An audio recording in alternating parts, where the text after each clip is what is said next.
I think जो असमंजस होनी थी वो लास्ट वीक ऑलरेडी हो चुकी है। अच्छा। और अब थोड़ा बाजार उससे पहले एडजस्ट ऑलरेडी हो चुके हैं, तो शायद इसलिए थोड़ी रिलीफ रैली देखी। वैसे खबर के लिहाज से देखें या ट्रिगर के लिहाज से देखें तो कोई ऐसा ट्रिगर नहीं आया जिसकी वजह से बाजार में आपको इतनी पॉजिटिविटी दिखे।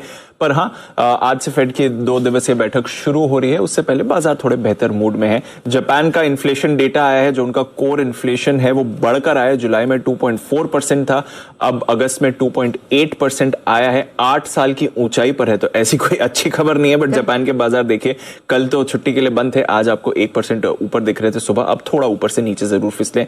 इस हफ्ते बैंक ऑफ जापान की भी पॉलिसी है, तो वहां पर रखनी पड़ेगी नजर। बट एशिया के बाजारों का अच्छा मूड दिख रहा है। एसजीएक्स तो देखिए 125 अंकों की, इनफैक्ट ऑलमोस्ट 150 अंकों की छलांग इस समय आपको लगाते हुए दिख रहा है। और अमेरिकी बाजारों में भी कल हमने देखा 2 दिनों की गिरावट के बाद एक रिबाउंड आपको आते हुए दिखा, और अच्छा रिबाउंड था। 200 अंक उछलकर डाउ दिन की ऊंचाई पर बंद हुआ।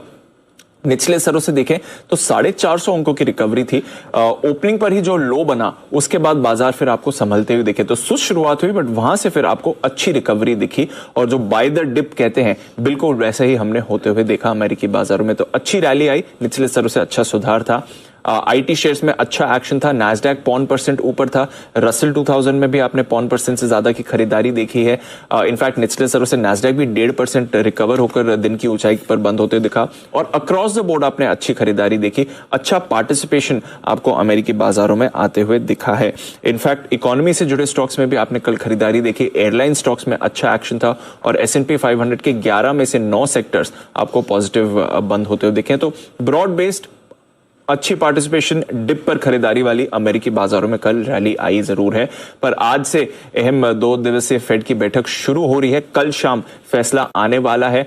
लगभग सभी अब मान रहे हैं कि 0.5% की बढ़त होगी। 82% लोगों का अनुमान है 0.5% की बढ़त होगी। 18% मान रहे हैं कि 1% तक की भी बढ़त हो सकती है। बट 0.5% के लिए तो बाजार अब तैयार हो चुके हैं, और अगर 0.5% की बढ़त होती है तो लगातार तीसरी बार अब फेड की तरफ से इस साल 0.5% की बढ़त देखने वाले हैं।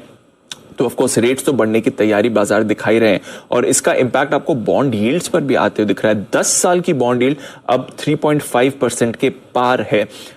इसी साल हमने देखा है कि डबल से भी ज्यादा बढ़त यील्ड में होती हुई दिखी है, और 2011 के बाद पहली बार हम इस स्तर को आते हुए दिख रहे हैं। जो 2 साल की बॉन्ड यील्ड है वो तो ऑलरेडी 15 साल की ऊंचाई पर है। तो बाजार, बॉन्ड मार्केट्स, इक्विटी मार्केट्स तैयार हो गए हैं रेट हाइक के लिए। अब देखते हैं कल शाम कैसा फैसला निकल कर आता है।